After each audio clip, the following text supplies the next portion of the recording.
জান্নাতে একাই আমি যাব না তো ভাই, তোমাকেও জান্নাতি দলে নিতে চাই।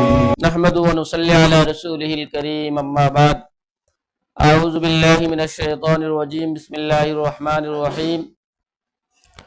قد كان لكم آية في فئتين التقتا فئة تقاتل في سبيل الله وأخرى كافرة يرونهم مثليهم رأي العين والله يؤيد بنصره من يشاء إن في ذلك لعبرة لأولي الأبصار।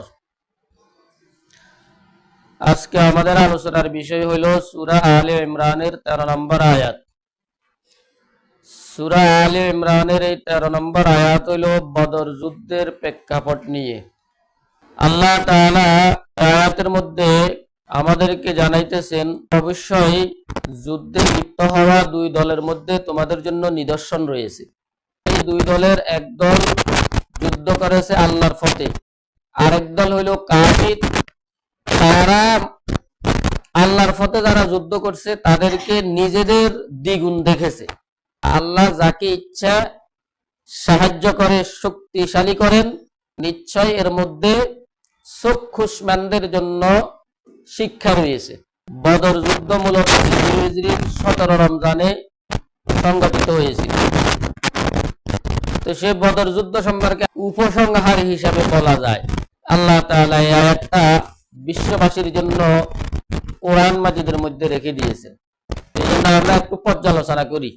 প্রথমে আল্লাহ তাআলা বলতেছেন, যুদ্ধে লিপ্ত হওয়া দুই দলের মধ্যে তোমাদের জন্য নিদর্শন রয়েছে। দুই দলের মধ্যে যারা একে অপরের সাথে কি করছে? লড়াই করছে, যুদ্ধ করছে। তাহলে যুদ্ধে লিপ্ত হওয়া দুই দলের মধ্যে আমাদের জন্য, বিশ্ববাসীর জন্য নিদর্শন রয়েছে। সেই নিদর্শনটা কি? আমরা উভয়ের সংখ্যা এবং উভয়ের প্রস্তুতি নিয়ে একটু আলোচনা করি, তখন এই নিদর্শনটা স্পষ্ট হয়ে যাবে। মুসলমানদের সংখ্যা ছিল বদর যুদ্ধে 313 জন, তবে ময়দানে 313 জন উপস্থিত ছিল না।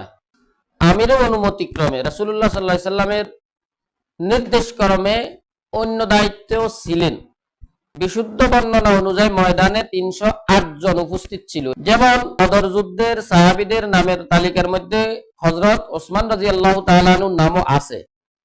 এমনকি হযরত ওসমান রাদিয়াল্লাহু তাআলা আনহুকে বদরের যে গনিমত ছিল সেই গনিমতের হিস্সা অংশ দেওয়া হয়েছিল। কিন্তু হযরত ওসমান রাদিয়াল্লাহু তাআলা আনহু বদর যুদ্ধে উপস্থিত ছিলেন না। তিনি, তার বিবি অসুস্থ ছিল। রাসূলুল্লাহ সাল্লাল্লাহু আলাইহি সাল্লাম বললেন যে তুমি তোমার স্ত্রীর সেবা করো। এখান থেকে আমরা কিন্তু এই একটা বার্তাও পাই, আমিরের অনুমতিক্রমে তুমি যেই কাজে নিয়োজিত থাকো, সে আমিরের নেতৃত্বে যদি পৃথিবীর কোথাও যুদ্ধ জিহাদ চলে, তাহলে তুমি পৃথিবীর যেখানেই থাকো না কেন, তুমিও সেখানের যুদ্ধে অংশগ্রহণ করলে যে সওয়াব প্রতিদান অবশ্যই তুমি পাইবে। রাসূলুল্লাহ সাল্লাল্লাহু আলাইহি সাল্লামের অনুমতিক্রমে হযরত ওসমান রাদিয়াল্লাহু তাআলা আনহু মদিনাতে ছিলেন, বদরের যুদ্ধে মাঠে আসেন নাই। রাসূলের অনুমতিক্রমে তার বিবির খেদমতে নিয়োজিত ছিলেন। যেহেতু আমিরের অনুমতিক্রমে তিনি ছিলেন, সেজন্য দেখা গেছে তাকে যোদ্ধা হিসাবে গণ্য করা হয়েছে, গনিমতের মালের অংশ হিসাবে প্রদান করা হয়েছে। তাহলে এখান থেকে আমরা কি বার্তা পাইলাম? আমরা পৃথিবীর যে প্রান্তেই থাকি, যেখানেই থাকি, আমিরের অধীনে থাকি, যদি কোনো একটা কাফেলার নেতৃত্বে থাকি যদি, আর ওই কাফেলার মাধ্যমে যদি পৃথিবীর কোথাও যুদ্ধ জিহাদ সংগঠিত হয়, তাহলে সেই যুদ্ধের, সেই জিহাদের অবশ্যই আমরা সওয়াব পাবো ইনশাআল্লাহ। তাহলে এখানে এক নম্বর আলোচনা করছিলাম কি, বদর যুদ্ধে মুসলমানদের সৈন্য সংখ্যা ছিল 313 জন, মাঠে ছিল 308 জন, আর কাফেরদের সৈন্য সংখ্যা ছিল 1000। মুসলমানদের ঘোড়া ছিল 3টে। যুদ্ধের বড় হাতিয়ারের মধ্যে একটা তো হলো ঘোড়া, উট ঘোড়া। পায়ে হাঁটে যুদ্ধ করা আর উট ঘোড়ায় থাকে যুদ্ধ করার মধ্যে অনেক তফাৎ, আকাশ জমিন ব্যবধান। এই জন্য উট সবার বা গোট সবার যে গনিমতের হিস্সা পাওয়ার ক্ষেত্রে সে ডবল পায়। যে হাঁটি হাঁটি যুদ্ধ করে, পদব্রজে পায়ে দলে যুদ্ধ করে, সে পায় 1 ভাগ। আর যে উটে চড়ি বা ঘোড়ায় চড়ি যুদ্ধ করে সে পায় 2 ভাগ। মুসলমানদের ঘোড়া ছিল মাত্র 3টে, কাফেরদের ঘোড়া ছিল 300টা। মুসলমানদের উট ছিল 70টা, কাফেরদের উট ছিল 700টা। অর্থাৎ কাফেরদের 1000 জনের 1000ই তারা হয়তো অশ্বারোহী অথবা উষ্টারোহী, হয়তো ঘোড়সওয়ার অথবা উটে আরোহী। 1000 জনের 1000 জন। আর মুসলমানদের হইল মাত্র 3টা ঘোড়া, 70টা উট। আর অস্ত্রের হিসাব হইল কাফের 1000 জনের 1000 জন রণসাজে সজ্জিত, সবাই অস্ত্রধারী ছিল, নিরস্ত্র কেউ ছিল না। আর মুসলমানদের জনের কাছে 6টা বর্ম ছিল, হেলমেট শিরস্থান মাথায় যে পরে, আর 8টা তরবারি ছিল। মুসলমানদের তরবারি ছিল কয়টা? 8টা। বর্ম ছিল 6টা। মুসলমানদের এই যুদ্ধের হিসাব হইল 3টা ঘোড়া, 70টা উট, 6টা বর্ম, 8টা তরবারি। আর ওইদিকে হইল 1000 জনের 1000 জন রণসাজে সুসজ্জিত, সৈন্য হইল 1300 ঘোড়সওয়ার, 700 উষ্টারোহী, আর প্রত্যেকেই অস্ত্রে সুসজ্জিত। ফলাফল ওই 313 জন যারা নিরস্ত্র ছিল, এই 313 জন বিজয়। আলহামদুলিল্লাহ। অস্ত্রধারী সুসজ্জিত 1000 জনের বিপরীতে 313 জন নিরস্ত্র বলা যায়, এরা বিজয় হয়েছে। মুসলমানদের 14 জন শাহাদাত বরণ করছে, আর মুশরিকদের 70 জন নিহত হয়েছে, 70 জনকে বন্দী করা হয়েছে, বাকিরা কোনো মতে পালিয়ে গিয়ে জান বাঁচাইছে। এটা হইল আমাদের জন্য আয়াত, আমাদের জন্য নিদর্শন।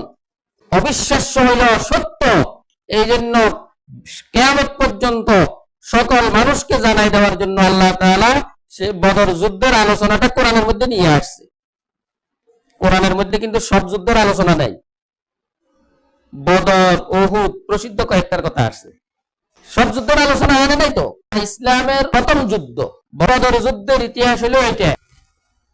313 জন বলা যায় নিরস্ত্র 1000 সশস্ত্র বাহিনীর বিরুদ্ধে এরা বিজয় হয়েছে। 70 জন মুশরিককে জাহান্নামে পাঠাই দিল হত্যা করে, আর 70 জনকে বন্দী করে নিয়ে আসলো। এটা কি বিশ্ববাসীর জন্য একটা নিদর্শন নয়? এই জন্য আল্লাহ তাআলা বলতেছে, কদ কানা লাকুম আয়াতুন ফি ফিয়াতাইনিল তাকাতা, যুদ্ধে লিপ্ত হওয়া 2 দলের মধ্যে তোমাদের জন্য নিদর্শন রয়েছে, আদর্শ, তোমাদের জন্য আয়াত রয়েছে। এরপর আল্লাহ তাআলা বলতেছে, এই 2 দলের ফিয়াতুন তুকাতিলু ফি সাবিলিল্লাহ, এক দল আল্লাহর রাস্তার মধ্যে যুদ্ধ করছে, হযরতে সাহাবায়ে কেরামের দল, ওয়া কাফিরাতুন ইয়ারাউনাহুম মিথলাহিম রাইয়াল আইন, আর আরেক দল কাফের, তারা মুসলমানদেরকে নিজেদের ডবল দেখছে। আল্লাহু আকবার। এখানে আবার আরব নিদর্শনের কথা আলোচনা করতেছে। কাফেররা মুসলমানদেরকে দেখছে নিজেদের দ্বিগুণ, হেরা তো 1000, তাহলে দেখছে অন্তত 2000।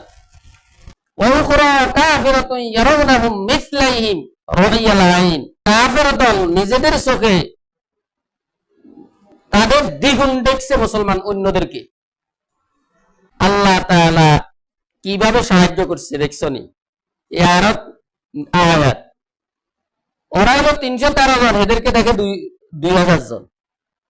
এখান থেকে এটাও বোঝা যায় নিজেরা যেহেতু সশস্ত্র, এখানে আমাদেরকে তুলনা করে বলে না যে মুসলমানদেরকে দেখছে তাদের 10 গুণ বা 7 গুণ বেশি, বলছে কি তারা তাদেরকে দেখছে নিজেদের ডবল, মিসলাইহিম, নিজেদের তাদের ডবল। তো তারা 1000 ছিল সশস্ত্র যুদ্ধ, তো তাদের ডবল দেখার হিকমত এখান থেকে এটাও বোঝা যায় তারা যেরকম অস্ত্রধারী মুসলমানদেরকেও দেখছে যে এরকম অস্ত্র শস্ত্রে সুসজ্জিত 2000। মুসলমানদের দ্বিগুণ দেখছে বলে আয়াতে ইঙ্গিত করে না, আয়াতে দ্বিগুণ দেখছে কাদের দ্বিগুণ? কাফেরদের দ্বিগুণ।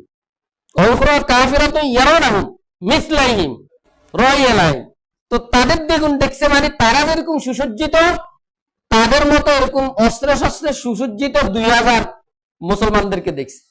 আল্লাহ তাআলা সাহায্য কিভাবে করে দেখছনি। এরপরে শেষে আসি আল্লাহ ফিনিশিং এ বলতেছে ইন্না ফি যালিকা লাইবরাতাল লিউলিল আবসার, নিশ্চয় এর মধ্যে চক্ষুষ্মানদের জন্য শিক্ষা রয়েছে। জ্ঞানবান বিচক্ষণ যারা তাদের জন্য এর মধ্যে ইবরত, উপদেশ, শিক্ষা রয়েছে। সেই শিক্ষা কি? সেই শিক্ষাটা হইল আমাদের মুরব্বী, আমাদের মাওলা, আমাদের সাহায্যকারী আছে, কাফের মুশরিকের সাহায্যকারী নেই। মুমিন মুসলিমরা যদি আল্লাহর পথে যুদ্ধে লিপ্ত হয়, আল্লাহর দ্বীন আল্লাহর জমিনে বিজয় করার জন্য ময়দানে নেমে আসে, তাহলে অবশ্যই মুমিন মুসলিমরাই বিজয় হবে। সময়ের ব্যবধান হয়তো 2 দিন আগে হইতে পারে অথবা 2 দিন পরে হইলেও হবে।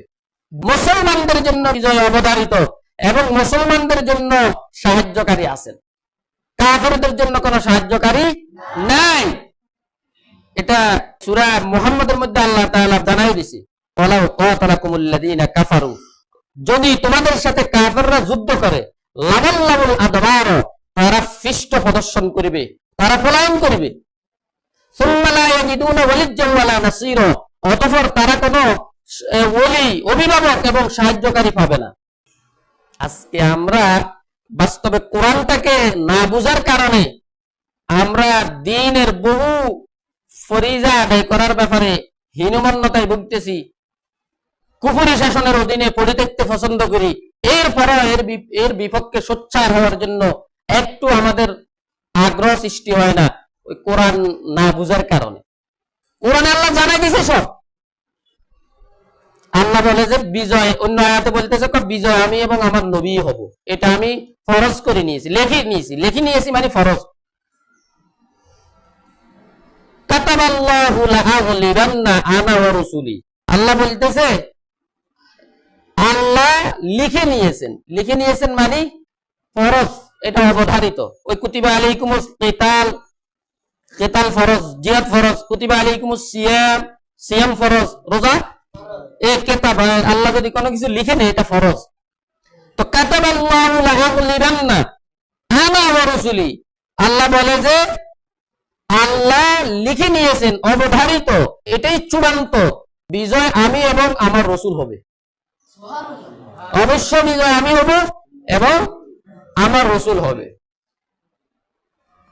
অন্য আয়াতে এজন্য আল্লাহ তাআলা বলে যে মুমিনদের যুদ্ধের অবস্থাকে কোহারে মুজাহিদদেরকে বলতেছে, বুলেট যখন কাফেরদের দিকে তোমরা নিক্ষেপ করো, তীর যখন নিক্ষেপ করো, তোমরা নিক্ষেপ করো না, ওমা রমাইতা ইজ রমাইতা, যখন তুমি নিক্ষেপ করো তখন তুমি নিক্ষেপ করো না, ওয়ালাকিন্নাল্লাহু রামা, নিক্ষেপ করে আল্লাহ। তাহলে আল্লাহ তাআলা একদিকে বলতেছে তিনি লিখে নিয়েছেন বিজয় আমি এবং আমার নবী হবে, আবার জানাই দিতেছে শত্রুর বিরুদ্ধে যখন তোমরা অ্যাকশনে নামো, সেখানে যখন বুলেট নিক্ষেপ করো তো সেটা মূলত আমি নিক্ষেপ করি, তোমরা করো না। আবার জানাই দিলেন যখন কাফেররা তোমাদের সাথে লড়াই করে তখন তারা পৃষ্ঠ প্রদর্শন করবে, তারা কোনো সাহায্যকারী পাইবে না। তাহলে বিজয় সর্বাবস্থায় কাদের জন্য? মুসলমানদের জন্য। এই জন্য সেই 1400 হিজরি আগ থেকে ইসলামের সূচনা নামক লগ্ন থেকে এটাই দেখা গেছে, মুমিন ইমানি শক্তি নিয়ে যখন যুদ্ধ করছে, সংখ্যা যত কমই হোক মুসলমানদের, অস্ত্র শস্ত্র যত কমই হোক, মুসলমানরাই শেষ বিজয়ী হয়েছে।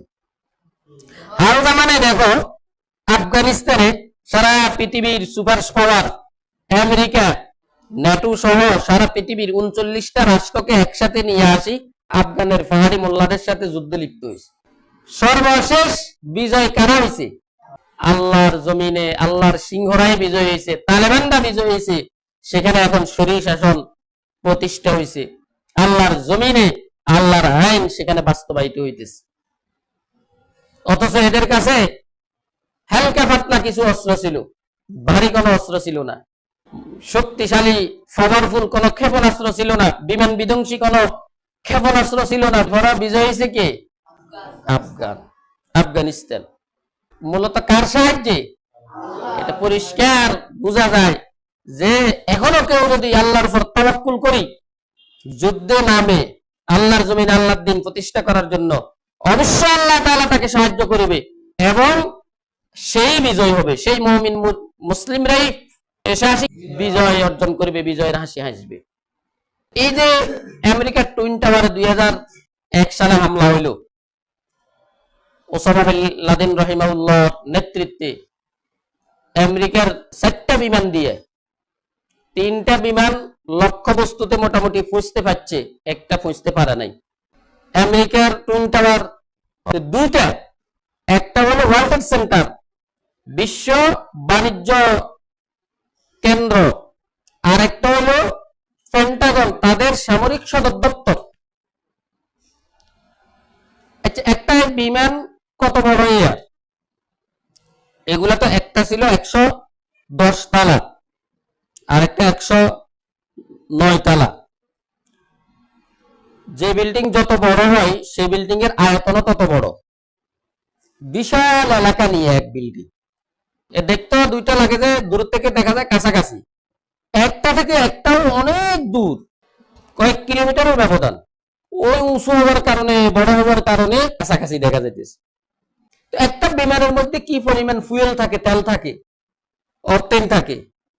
দেখা গেছে এই বিমান যে ধাক্কা দিছে, ধাক্কার চোটে ভিতরে বিস্ফোরণ হয়ে এই 110 তালা 109 তালার বিল্ডিং মুহূর্তে জ্বলে নিচের দিকে বসে গেছে।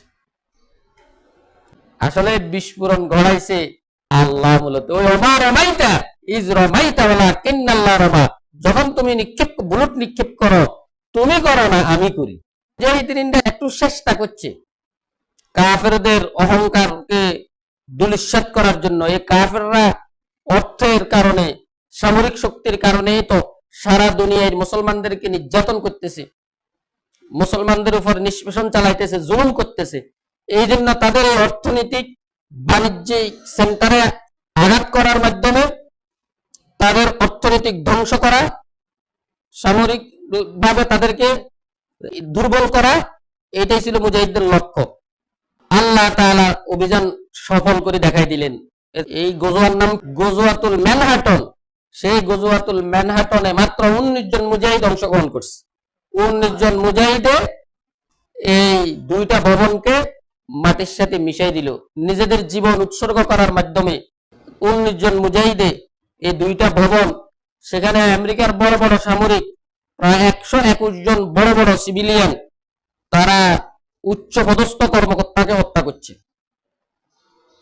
আর এমনি তো বড় বড় যারা মারা গেছে হাতে গোনা নাম কাগজে কিছু মুসলমানও ছিল, আর নয়তো সব কাফের মারা গেছে। এর মাধ্যমে আমেরিকা কি পরিমাণ অর্থনৈতিক ক্ষতিগ্রস্ত হয়েছে, আগামী আরো 100 বছরও সেটা কুলে উঠতে পারবে না। এই টুইন টাওয়ারে হামলা এবং আফগান যুদ্ধের মাধ্যমে যে পরিমাণ তারা নিচে নামে আসতে হয়েছে, তাদের যে দোষ দেখা দিছে। তো বিজয় আল্লাহর হাতে।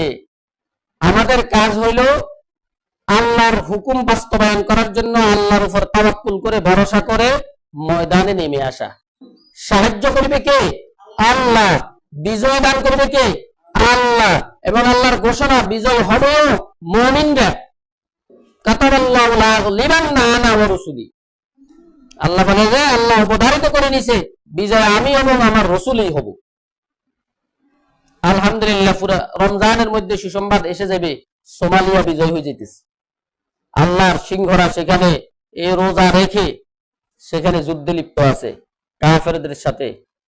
সেখানে ইনশাআল্লাহ অনেক শহর বিজয় হয়ে গেছে, মূল রাজধানী এখন সবাব মুজাহিদিনরা গিয়ে ফেলছে। সেখানে ইনশাআল্লাহ ওসিরে ইসলামের আরেকটা সূর্য সেখানে উদিত হইতেছে। এভাবে এরপরে আছে মালি, আফ্রিকার আরো কয়েকটা রাষ্ট্র আছে, বুরকিনা ফাসু, এগুলো যখন বিজয় হয়ে যাবে, পাকিস্তান যদি বিজয় করে নেওয়া যায়, ইনশাআল্লাহ আমাদের খেলাফা, যেই খেলাফার জন্য 100 বছর আমরা অপেক্ষা করছি, সেই খেলাফা ইনশাআল্লাহ কায়েম হয়ে যাবে।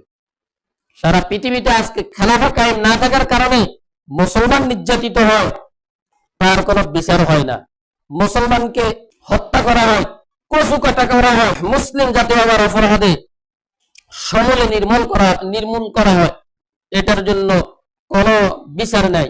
আর সাধারণ কোন কাফের হেলকে কোনো আঘাতপ্রাপ্ত হইলে সেটার জন্য এভাবে হই হই রই রই শুরু হয়ে যায়, সোচ্চার হয় সারা দুনিয়া। তার কুফরি শক্তি আজকে শক্তিশালী আমাদের খেলাফা না থাকার কারণে। খেলাফা না থাকার কারণে আমি বাংলাদেশি, আরেকজন পাকিস্তানে, এভাবে ইন্ডিয়াতে নির্যাতিত হইতেছে। তো আমি মনে করি যে আমি তো বাংলাদেশি, সে তো ইন্ডিয়ানই, তো সেখানে ইন্ডিয়ার ব্যাপার, আমার কোনো দায় দায়িত্ব নাই।